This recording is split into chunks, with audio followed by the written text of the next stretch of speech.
तो इससे पहले वीडियो के अंदर हमने जाना कि किस तरह से हम अपने अनौपचारिक पत्र को जो है उसको लिखते हैं, उसका प्रारूप क्या होता है। अब मैंने क्या किया है, मैं आपके सामने एक उदाहरण लेकर प्रस्तुत हुआ हूं अनौपचारिक पत्र का ही, जिसका विषय क्या है जो मैंने पहले भी आपको दिखाया था। मैं एक बार फिर आपको दिखा देता हूं कि हमारा विषय क्या था कि लोकसभा का चुनाव जीतने वाले चाचा जी को बधाई देते हुए एक पत्र लिखें जिसमें मतदाताओं की अपेक्षाओं पर खरा उतरने का निवेदन भी हो। ठीक है, तो हम इसी विषय को लेकर के आज ये उदाहरण आपके सामने रखेंगे और आशा करेंगे कि आपको ये अच्छे से समझ में आएगा और वही चीजें जो प्रारूप मैंने आपको बताया था उसी को यहाँ पर मैं बार बार दिखाऊंगा अभी, तो वो चीज आप देखिए ध्यान से। तो आप शुरुआत देखिए, सबसे पहले हमने वही की, क्योंकि उस पत्र के अंदर क्या है, हमारा पता नहीं दिया गया है, तो हम इसके अंदर क्या लिखेंगे, परीक्षा भवन कै दिनांक, मतलब जो भी दिनांक हमारा बनता है वो, जैसे ये दिनांक है तो वो लिख दिया 7 जून 2020। तो ये हमारा क्या बन गया, ये हमारा पता हो गया, प्रेषक का पता हो गया, भेजने वाला का, जो सबसे पहले मैंने आपको बताया था। दूसरे में बताया था कि अनौपचारिक पत्र के अंदर सेकंड पता नहीं आता है, जैसे औपचारिक में आता है।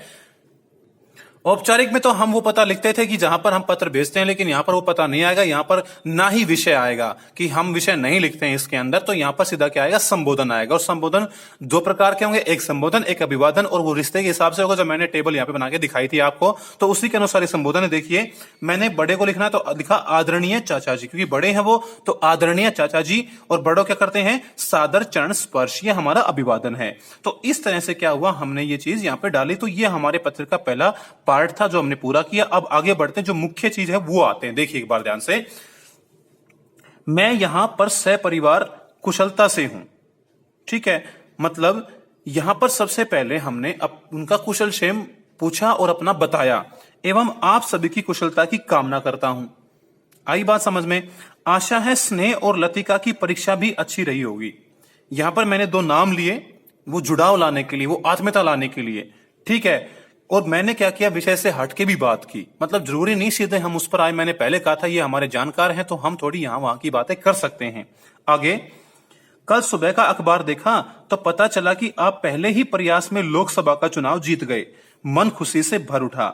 आपकी जीत को लेकर पहले से ही कोई संशय मन में नहीं था, लेकिन क्योंकि आपका मिलनसार व्यक्तित्व, मतलब मिलने वाला, आपका मतलब जो व्यक्तित्व, आपकी पर्सनैलिटी है, निस्वार्थ समाज सेवा, बिना किसी स्वार्थ की समाज सेवा, और परिपक्व व्यवहार, मैच्योर आपका जो व्यवहार है वो, आदि अनेक ऐसे गुणों के कारण यह तो पहले से ही पता चल गया था कि लोगों के सबसे पसंदीदा प्रत्याशी आप ही थे। मतलब इस चीज में कोई संशय नहीं था। तो हम क्या कर रहे हैं, यहां पर पूरा विश्वास दिला रहे हैं, पूरा मतलब मन से लिख रहे हैं कि हाँ ये जुड़ाव से युक्त भी है। आगे देखिए, लेकिन आज परिणाम के साथ यह सब सभी के सामने भी आ गया। क्या सब, कि आप ही सभी के चहेते थे। ठीक है, जीत में इतना बड़ा अंतर, और वो भी पहले ही प्रयास में, लोगों के प्रति आपके किए गए श्रम का ही परिणाम है कि आपने जो मेहनत की थी, जो लोगों का भला चाहा था, जो लोग समाज सेवा के कार्य किए थे, वो सबका मतलब जो परिणाम है आज किसके रूप में सामने आया, आपकी जीत के रूप में सामने आया। आपको इस सफलता पर मेरी तरफ से बहुत बहुत बधाई। अगर आप ध्यान रखें कि अगर आप ध्यान दे तो कि हमारे मुख्य विषय यही है। ठीक है, तो उसकी सफलता पर बधाई। भगवान से कामना है कि आप अपने व्यक्तित्व के अनुरूप ऐसे ही सफलता प्राप्त करते रहें, मतलब इस तरह से और भी सफलताएं प्राप्त करते रहें। प्रिय चाचा जी, अगर आपको ध्यान हो, मैंने क्या किया था कि मैंने कहा था कि हम आत्मीयता लाने के लिए संबोधन डाल सकते हैं बीच में, जैसे मैंने देखो ये डाला हुआ कि प्रिय चाचा जी, आपकी यह जीत आपके प्रति लोगों के अत्यधिक स्नेह, लगाव और विश्वास का प्रतीक तो है ही, लेकिन साथ साथ आप भी यह जानते हैं कि उन मतदाताओं की कितनी ही आकांक्षाएं, अपेक्षाएं और भविष्य के सपने इस जीत से जुड़े हुए हैं। अगर आपने ध्यान किया हो बच्चों, हमारा विषय केवल बधाई देना भर मात्र नहीं था, उसमें एक बात और लिखी हुई थी, हमें उनकी मतलब जो जिम्मेदारियां हैं, जो जिन्होंने मतदान किया है उनके प्रति, तो उसके बारे में भी उनको बताना है। ठीक है, तो ये बात वहां पर हमने शुरू कर दी है। दूसरा विषय जो उसके अंदर था वो डाल दिया है कि बहुत सी आकांक्षाएं, अपेक्षाएं, भविष्य के सपने इस जीत के साथ जुड़े हुए हैं। मैं जानता हूं कि आपको यह सब बताना सूरज को दिया दिखाने के लिए जैसा है, लेकिन चाचा जी यह बात भी सत्य है कि आज बहुत से स्वार्थी नेता पद के नशे में चूर होकर जनता से किए अपने वादे भूल जाते हैं, जो कि उन मतदाताओं के सपनों की हत्या करने के जैसा होता है। जबकि वही पद पता नहीं कितनी ही और जिम्मेदारियां, कर्तव्य अपने साथ लेकर आता है, लेकिन वे सब इसको नजरअंदाज कर स्वहित साधने में लग जाते हैं, मतलब अपनी भलाई करने में लग जाते हैं। तो बच्चों यहां तक हमने क्या किया, मुख्य विषय को लेके चले, और यहां पर हमने चाचा जी की मर्यादा को भी ध्यान रखते कि वो बड़े हैं हमसे, तो हमें उनकी भी मर्यादा का ख्याल रखना है, तो उसको भी ध्यान रखते हुए अपनी सीख को भी दे दिया और बता दिया कि मैं क्यों दे रहा हूं, क्योंकि कुछ ऐसे स्वार्थी नेता भी होते हैं, ठीक है, जो पहले वादा करते हैं लेकिन बाद में मुकर जाते हैं। तो हमने अपना बचाव पक्ष भी सामने रखा और अपनी बात को प्रमाण के सहित प्रस्तुत किया। अब आगे देखिए, हम इसके अंत की तरफ चलते हैं। लेकिन मुझे पता ही नहीं बल्कि पूरा विश्वास है कि मेरे प्यारे चाचा इस गलत परंपरा को तोड़ सबके सामने एक मिसाल प्रस्तुत करेंगे, क्योंकि ये वही मेरे चाचा हैं जो हम बच्चों तक को सदा नीति और समाज सेवा की सीख देते हैं। कहीं पर भी गलत काम को होते देख करके जिनका खून खोल उठता है, और किसी की सहायता के लिए न तो जिनकी जुबान पर होता ही नहीं। हमें भरोसा है कि आप हमारे ऐसे चाचा जनता से किया अपना प्रत्येक वादा जरूर पूरा करेंगे। अंत में फिर आपको बहुत बहुत बधाई, चाची को प्रणाम और स्नेह व लतिका को प्रेम। तो देखा आपने, मैंने कहा था कि अंत में हम क्या करेंगे, जो घर के और भी सदस्य हैं उनके बारे में बात कर सकते हैं, और जो हमने की भी उनको प्रणाम बोल सकते हैं, उनको स्नेह बोल सकते हैं। और बिल्कुल जब अंत करेंगे हम अपने पत्र का कि आपका प्रिय भतीजा, ठीक है, तो आपका प्रिय जो भतीजा, मैंने यहाँ पर बताया था कि हम रिश्ता डाल देंगे, यहाँ पर आपका डाल करके जो भी रिश्ता नाता हमारा बनता है, अगर बड़े हैं तो उसके अनुसार, अगर पिताजी हैं तो आपका बेटा, अगर मम्मी है तो आपका बेटा, चाचा है तो भतीजा, सेम ऐसे ही अगर दोस्त है तो आपका मित्र, और लास्ट में क्या आ जाएगा, कैक है गै, क्योंकि यहाँ पर हमारा कोई नाम निश्चित नहीं था। तो इस तरह से बच्चों हमने क्या किया, हमने अनौपचारिक पत्र की अपनी सब मतलब जो भी शर्तें थी, नियमित है, उनको पालन किया। सबसे पहले हमने उसका पता लिखा, बाद में हम उसका संबोधन लिखा, और फिर हम विषय के ऊपर आ गए और विषय का पूरा विस्तार किया जैसा होना चाहिए, और लगाव से युक्त। आपने देखा होगा कि ये पत्र लगाव से युक्त है, रियल में जैसे हम अपने ताऊ जी को लिख रहे हैं, ठीक है, उस तरह से मैंने इसको लिखने का प्रयास किया, और अंत हमने फिर वैसे ही किया।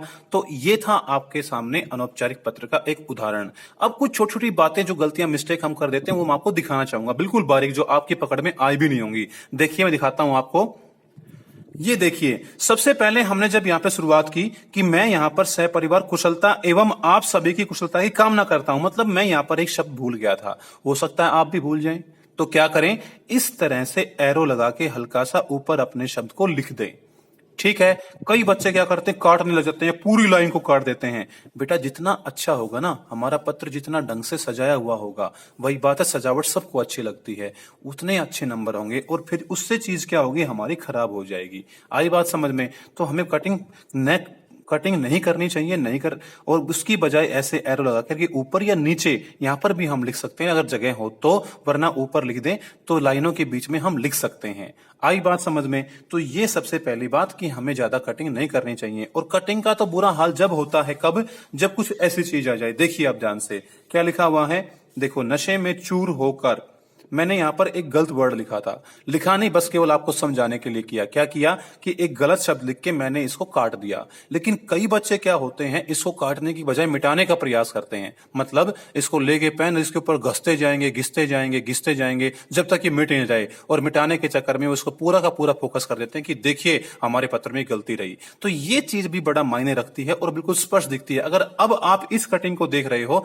तो ये इस पूरे पत्र के अंदर क्या है, मिल चुकी है, कटिंग है। लेकिन वो कब पता लगेगी, जब अंदर से व्यक्ति बिल्कुल ध्यान से पढ़ता जाएगा। जब इसको बिल्कुल ऊपर से देखेगा तो ये गलती विशेष तौर पे दिखाई नहीं देगी। तो ये बात भी हमें ध्यान रखनी चाहिए कि मानते हैं गलती हो जाए, गलती सबसे होती है, अगर हो भी जाए तो उसको बस हल्का सा बीच से कट कर दें, एक बार कर दें या 2 बार कर दें। तो उससे क्या होगा कि जब आदमी बीच से पढ़ता हुआ चलेगा तो हमारी गलती दिख जाएगी और उसको पता लग जाएगा कि बच्चे ने गलती, ये चीज काट रखी है, उसको छोटा हुआ नहीं है। हाँ, उसको पूरा काला न करे, पूरा नीला न करे। और एक सबसे अहम बात कि जब हमारा पत्र हमें लगा कि ज्यादा बड़ा होने लग गया है तो हम क्या कर सकते हैं, पत्र के अंदर अपना पैरा चेंज कर सकते हैं। देख लीजिए मैंने किया हुआ है।